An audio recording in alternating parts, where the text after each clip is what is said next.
April 18th, 2020. Welcome down to Quarantineville here at Apter'S Alley, just like the rest of you are quarantined as well. And a lot of you have talked about this, yeah, that you like it. And a lot of you um, have said that you like my heel turn.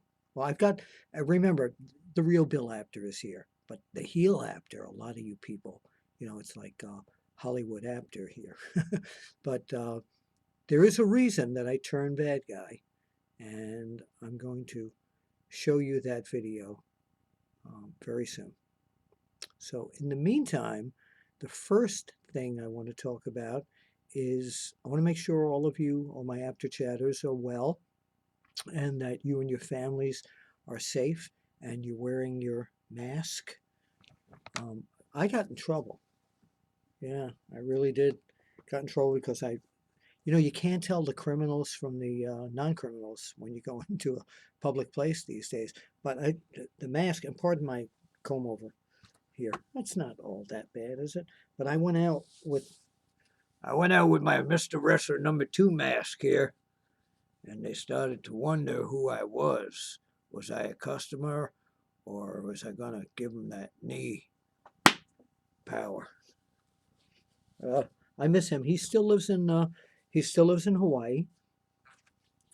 Still lives in Hawaii. Mr. Wrestling #2, aka real name Johnny Walker. By the way, I've never told this terrible joke to anybody um, on video. So I was in Hawaii many times. I went there, was booked by Linda Bade at Hawaii Championship Wrestling. I was actually the commissioner there. I was there with Don Morocco, Superfly Snuka, so many great wrestlers. But I didn't know if the correct pronunciation was Hawaii or Hawaii. So I went on the beach one day, and there was this elderly man. He must have been in his late 90s, sitting on a blanket. And you could tell he was a native islander. Not Long Island, not Coney Island, but Hawaiian Island. And he had like all the wisdom of the islands in his eyes. And he looked at me as I was passing him by and looking at him. And he said, "How are you, my son?" I said, "Oh, I'm fine." I said, "Are you a native Hawaiian?" "Yes, 92 years old." I said, "So maybe you can answer this for me, because I'm not really sure. Is it pronounced Hawaii or Hawaii?" And he looked at me and he smiled. He said, "Son, it is Hawaii. Hawaii." I got it. I said, "Thank you." He said, "You're welcome." Okay, that's the bad joke of the day. I always like that joke. So, two things today. Um, Another one of our wrestling family died at 88 years old. A man named Dickie Steinborn. And I'll tell you why I'm mentioning him, because a lot of you, his father Milo was a wrestler and a strong man. And Milo was one of the people who promoted, one of the original promoters in Florida. But that's not the reason that I'm mentioning this. Dick Steinborn had a large influence on me when I was a pro wrestling fan back in the back in the 60s. Yeah, yeah.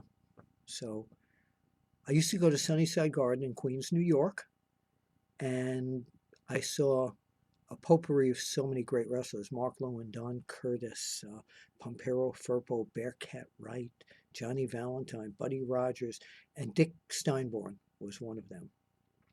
And Dick Steinborn put a hold on his opponents, that I never knew that it was called something else. They called it the octopus. And I used to try that move on all my friends. I said, "I can do Dick Steinborn's octopus." And I found out later that that was really the abdominal stretch. So Dick Steinborn was the very first person I ever saw put on the abdominal stretch called the octopus. never got to meet him when I was a kid. Well, I got his autograph once. I ran after him as he was leaving Sunnyside Garden, got him to sign for me. I have all those autographs somewhere, by the way. I'm not sure where, but really great memories of him. He was 88 years old, from what I understand, and he was one of the people instrumental in keeping me a fan of pro wrestling. The other thing is that my buddy Evil Zebra, Chris Monaco, reminded me that today, April 18th, is 2 years to the day that we lost this wonderful man, great legend, um, Bruno Sammartino. Now, I don't know if you can see this. Let me pick up the camera here. But my buddy Bud Carson, had this in his shop forever, and he made it out of wood.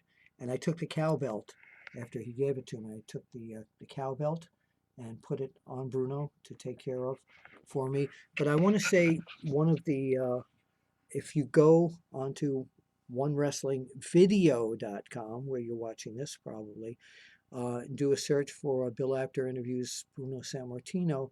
There are many, many interviews, audio interviews that I did with him through the years.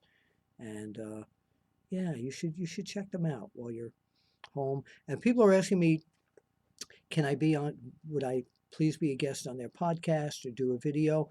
Unfortunately, I would love to do those things. And they say now that you have time, that you're home all day. I have a day gig for the past 13 years that I really love, and that's working for a nonprofit company helping people with disabilities to find jobs and job coach them. It's a great, and right now I'm trying to do what I can to help find people jobs virtually. So I'm doing that. I'm doing my wrestling thing full time as well, and I've got family here as well. So if you reach out to me and I answer you and say I'm sorry I can't do it for the next few weeks, that's why. My intentions are really good. So that's it for today's. Yeah, hold on. You know what? I'm looking around the Apter's Alley desk here. Cage match here. I've got a lot of guys in here. Undertaker, Brian Pillman. Fly, Brian. All right. I'm playing with my toys in front of you here. So, by the way, this belt up there was given to me by a gentleman in Astoria. His name is Cody, and he's a Lego genius, and he made that custom-made belt for me out of like 450 Legos. So that's it. I want all of you to stay healthy. I just wanted to get on here, and we will do possibly one night next week. We'll come back and do a live Apter's chat so we can all chat ski together. So you can reach me at Apter1Wrestling. That's the number one, like here, Apter1Wrestling on Twitter. Yeah, and you can get me on Facebook at Bill Apter. And by the way, it's another thing. If I don't friend you, if you send me something, I generally only friend people that I know. So if I don't get to you or whatever, just due to my schedule, I will try and get to you and friend you. I think I still have some friend spots available. Isn't that terrible? I have plenty of friend spots. You're all my friends. You're my Apter chatters. So, hey, we're talking about Bruno here. This is a picture of me with Bruno in 1963. 1963. In the dressing room at Sunnyside Garden. Yeah, that's me and Ric Flair in Puerto Rico, me and Hogan the night he won the title, and me with Triple H as well. So yeah, but rest in peace, Dick Steinborn and Bruno. I know you're up there somewhere, being the champion of heaven. Yeah. Okay, Bill Apter down here at Apter's Alley. Stay healthy, everyone. I'll see you here at Apter's Alley.